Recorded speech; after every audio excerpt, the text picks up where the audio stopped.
तो नहाते टाइम पहला पानी का डिब्बा कम से कम एक नहीं 4-6 डिब्बे नाभि पे, पेट पे डालने चाहिए। हमेशा नहाते टाइम पहले नाभि पे, पेट पे, इवन कि हम लोग तो ये सिखाते हैं कि नाभि के आगे से हाथ रख लो और इसमें पानी डालते रहो अगर आप बैठ के नहाते हो तो, ठीक है। अब सुबह उठते ही सबसे पहला काम, सुबह उठते ही सबसे पहला काम, जिस दिन आप ये सब कुछ शुरू कर दोगे आपको हमारी भी जरूरत नहीं रहेगी, किसी की भी जरूरत नहीं चाहिए, आपको कोई हॉस्पिटल नहीं चाहिए, कोई डॉक्टर नहीं चाहिए। सुबह उठते ही पहला काम, नीचे बैठ जा ऐसे, बस नहीं सीधा, बस उकड़ू बैठ जा ना सीधा ऐसे पंजों पे, बस नीचे बैठ, एड़ी लगा नीचे बस। सुबह उठते ही ऐसे बैठ के नियम बना लो 5 मिनट ऐसे बैठना सुबह उठते ही। कितने मिनट? और अगर सुबह उठते ही गरम गरम पानी या हर्बल टी या जो भी आप सुबह पीना चाहते हो, कोई आंवले का जूस पीना चाहता है, कोई एलोवेरा पीना चाहता है, कोई और कोई जूस पीना चाहता है, इस तरह बैठ के पियो। कितनी देर लगानी है?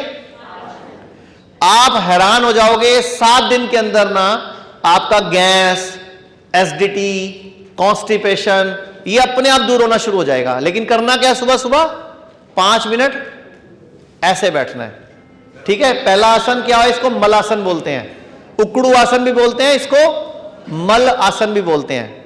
वैसे मल आसन इसको बोलते हैं, ऐसे ही, मतलब दोनों पैरों, हाथों के पैरों के बीच में हाथ जोड़, हाँ, इसको मल आसन बोलते हैं। थोड़ा सा कमर सीधी कर, ये ऊपर 5 मिनट इस तरह बैठ जाओ आप। एक तो जब आप दोनों हाथ जोड़ के बैठोगे तो आपके हाथों के सारे एक्यूप्रेशर पॉइंट्स पे प्रेशर पड़ता है। जब आप हाथों को पैरों के बीच फंसाते हो ना तो दोनों हाथ दबते हैं आपस में। नमस्ते में तो सिंपल हम टच करते हैं ना, इसमें हाथ दबते हैं आपस में। चाहे करके देखो, आइडिया लग जाएगा आपको। तो आपका सुबह सुबह इस तरह हाथ जोड़ने का बेनिफिट क्या होगा? बुढ़ापे में सठियाओगे नहीं।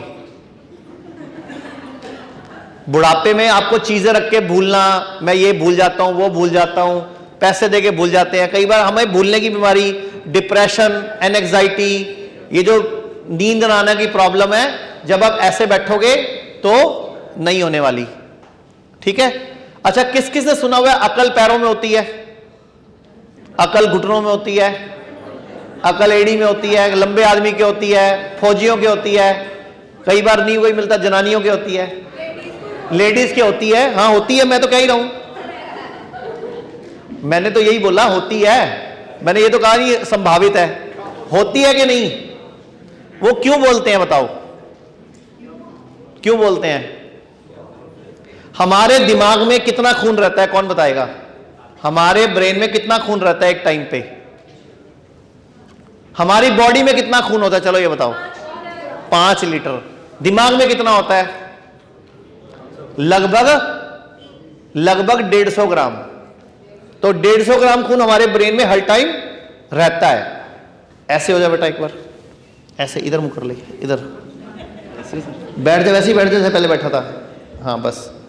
अब ये जो पिंडली है, इस एक पिंडली में लगभग 250 ग्राम होता है। तो दोनों पिंडलियों में कितना हो गया? और सिर में कितना है? तो सिर का 3 गुना कहां है? तो हमारे पुरुषों ने इशारे इशारे में क्या कहा आपको? हमारे पुरुषों ने इशारों में क्या समझाया आपको? अब इसको वापस सिर में कैसे लाओगे? और कोई तरीका नहीं है, और कोई? अच्छा, कितने लोग एक थेरेपी के बारे में जानते हैं जिसको ईसीपी थेरेपी बोलते हैं, जिसमें हार्ट पे प्रेशर देके हार्ट की ब्लॉकेज खोली जाती है? किसी ने सुना इस बारे में? जो हार्ट के पेशेंट जिनको ब्लॉकेज होती है, जिनको डॉक्टर बाईपास बोल देता है या स्टंट बोल देता है, बोलते हैं ना ईसीपी थेरेपी कराओ, उससे ठीक हो जाओगे। ईसीपी थेरेपी क्या करती है?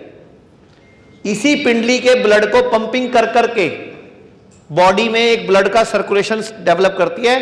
40 दिन तक लगातार थेरेपी करनी होती है। अच्छा, वैसे भी अगर आपसे मैं पूछूं, हमारा एक हार्ट यहां है, हमारे ब्रेन में जितना ब्लड रहता है उससे कम ब्लड हमारे हार्ट में रहता है। तो अगर मेरा एक हार्ट यहां है जिसमें इससे भी कम ब्लड रहता है, तो इसके मुकाबले मेरे 2 इंपॉर्टेंट हार्ट कौन से हैं? फिर मेरी बॉडी का ये एक हार्ट हो गया, दूसरा हार्ट का है फिर यही हुआ ना फिर। अच्छा, ये भी इसी हार्ट की तरह काम करता है, सेम जैसे आपने इस हार्ट में क्या करना है? खून आया, इसको पंप कर दिया, फिर ये पिंडली क्या करती है, इस खून को वापस, सारा दिन आपका ब्लड घूमता कैसे है, तो पिंडली का रोल है। लेकिन पिंडली थोड़े टाइम में, कुछ सालों में यूज ना होने की वजह से, क्योंकि हम नीचे बैठना छोड़ चुके हैं। अच्छा, पहले टाइम पे किचन कैसे थी आपकी, बच्चे ऑपरेशन से होते थे उस टाइम पे, कपड़े कैसे धोते थे आप, बच्चे ऑपरेशन से होते थे उस टाइम, पेट बढ़ते थे उस टाइम लेडीज के, हट्टी कट्टी रहती थी, 9 बच्चे पैदा कर लेती थी, फर्स्ट क्लास रहती थी। आजकल एक में ही खड़क जाते हैं सब, एक में ही बस हो जाती है। तो अब समझे आप कि हमारे पूर्वज हमें क्या कुछ कर रहे थे, और हम आज स्टैंडिंग किचन के रिवाज में। ठीक है बेटा, थैंक यू, इसके लिए तो तालियां बजा दें हम जोर से एक बार।